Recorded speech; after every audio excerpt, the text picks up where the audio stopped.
Hello everyone, எல்லாரும் எப்படி இருக்கீங்க? Welcome to my YouTube channel வில்வாதர்ஸ் vlogs. இங்கே யூகேல ஈஸ்டர் ஹாலிடேஸ் இருந்துச்சு. இப்போ நம்ம ஊர்லலாம் எப்படி பொங்கல் தீபாவளினா ஹாலிடே கொடுப்பாங்க. இங்கே ரெண்டுத்துக்கு தான், ஒன்று ஈஸ்டர் ஹாலிடேஸ், இன்னொன்று கிறிஸ்மஸ் ஹாலிடேஸ். ஸோ ஈஸ்டர் ஹாலிடேஸில் நாங்கள் மான்செஸ்டர் சிட்டி ஸ்டேடியம்க்கு போயிருந்தோம். Means Etihad stadium. மான்செஸ்டரில் 2 ஃபுட்பால் ஸ்டேடியம் இருக்குது. ஒன்று சிட்டி ஸ்டேடியம், இன்னொன்று மான்செஸ்டர் யுனைடெட். இங்கே நிறைய பீப்புள் வந்து ஃபுட்பாலை விரும்பி பார்ப்பாங்க. மேட்ச் டே எல்லாம் அவங்கவுங்க தனி ஃபேவரெட்ஸ் எல்லாம் இருக்கும்ல, அடிச்செல்லாம் சண்டை போடுவாங்க. இப்போ நம்ம ஊரில் கிரிக்கெட்னால் எப்படி இருப்போமோ அதே மாதிரி தான். எனக்கு ஃபுட்பாலில் ஏபிசிடியும் தெரியாது. அப்படின்னா கிரிக்கெட் பற்றி தெரியுமானா கண்டிப்பாக அதை பற்றியும் எனக்கு தெரியாது. I have zero knowledge in sports. But போய் பார்க்குறதுல என்ன பிரச்சனை அப்படின்ட்டு நான் விசிட் பண்ணியிருந்தேன். And we had a wonderful guide. சூப்பராக எக்ஸ்பிளைன் பண்ணாங்க.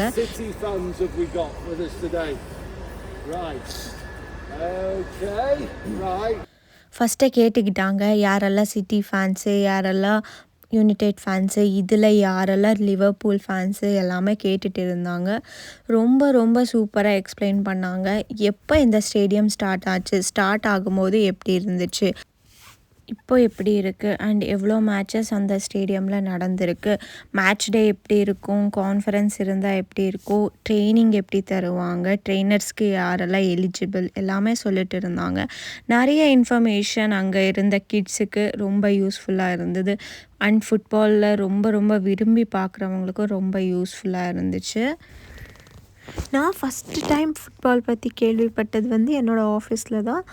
ஆஃபீஸில் இருக்கும்போது என்னோடய டீம் மெம்பர்ஸ் நிறைய பேர் ஃபுட்பால் பற்றி தான் பேசுவாங்க. எதுனாலும் டிஸ்கஸ் பண்ணாலும் ஃபுட்பால் பற்றி தான் பண்ணுவாங்க. என்னடா இது அப்படின்னு இருக்கும். அண்ட் இங்கே நிறைய டீம்ஸ், லீக் மேட்சஸ் அது இது ரொம்ப இருக்குது. அண்ட் அவங்க எப்படி பார்ப்பாங்கன்னா, ஏதாச்சும் நியூ கேசலில் மேட்ச் இருக்குன்னா கண்டிப்பாக அன்றைக்கி லீவ் போட்டு போய் மேட்ச் பார்ப்பாங்க. அவ்வளோ ஒரு ஃபேன்ஸ் இருப்பாங்க ஃபுட்பாலுக்கு. இந்த ஸ்டேடியமில் இப்போது அந்த கைடு வந்து எப்படியெல்லாம் பிளேயர்ஸ் வருவாங்க, நம்ம பிளேயர்ஸை மேட்ச் அன்னைக்கு எப்படியெல்லாம் மீட் பண்ணலாம் அப்படின்ட்டு காமிச்சிட்டு இருந்தாங்க. ஸ்டேடியமில் பிளேயர்ஸை மீட் பண்ணுறதுக்கு 2 ஆப்ஷன்ஸ் இருக்குது. ஒன்று ரெஸ்டாரண்ட் கிட்ட ஆஸ் சூன் ஆஸ் அவங்க என்டர் ஆகும்போது நம்ம சைடில் நின்றுட்டு வெல்கம் பண்ணிவிட்டு ஷேக் ஹேண்ட் கொடுக்கலாம். அதுதான் அவங்க எக்ஸாம்பிளாக காமிச்சிட்டு இருந்தாங்க. இன்னொன்று கீழே அங்கேயும் அதே மாதிரி பண்ணலாம். ஸோ இந்த 2 விதமாக பிளேயர்ஸை நம்ம வெல்கம் பண்ணலாம், அது இல்லாமல் மீட் பண்ணலாம் அப்படின்னு சொல்லிட்டு இருந்தாங்க.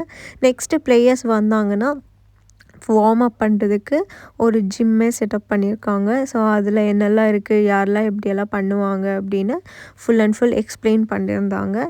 எனக்கு அவங்க கைடு எக்ஸ்பிளைன் பண்ணுறது ரொம்ப பிடிச்சிருந்தது. ரியலிஸ்டிக்காக எக்ஸ்பிளைன் பண்ணாங்க. அண்ட் அதே மாதிரி எல்லாமே காமிச்சிட்டு இருந்தாங்க. சண்டே மேட்ச் இருந்துச்சு. ஸோ அதனால கிரவுண்டுக்குள்ளே அலோவ் பண்ணல. அண்ட் இங்கே இவங்க ஒருத்தர் வந்திருந்தாங்க. அவங்க சூப்பர் க்யூட்டாக எங்களுக்கெல்லாம் குட்டீஸ் கொடுத்தாங்க. அதுக்கப்புறம் ஈஸ்டர் எக் கொடுத்தாங்க. ஏன்னா ஈஸ்டர் ஹாலிடே இருந்துச்சு. அண்ட் யாரெல்லாம் இருக்காங்க அப்படின்ட்டு அவங்கவுங்க ஷர்ட்ஸ் எல்லாம் போட்டு டிஸ்ப்ளே பண்ணியிருந்தாங்க. அதெல்லாம் நல்லா பார்த்து என்ஜாய் பண்ணிவிட்டு எவ்வளோ பேர் உட்காரலாம், என்னெல்லாம் பண்ணுவாங்க, சண்டே மேட்ச் இருக்குது, அதை பற்றியெல்லாம் எக்ஸ்பிளைன் பண்ணிட்டு இருந்தாங்க. அண்ட் கிரவுண்ட் பிட்ச் பற்றியும் சொன்னாங்க. அதில் வந்து ஆர்டிஃபிஷியல் அண்ட் நேச்சுரல் கிராஸ் ரெண்டுமே மிக்சட். நேச்சுரல் இவ்வளோ பர்சன்டேஜ், ஆர்டிஃபிஷியல் இவ்வளோ பர்சன்டேஜ் எல்லாமே சொல்லிட்டு இருந்தாங்க.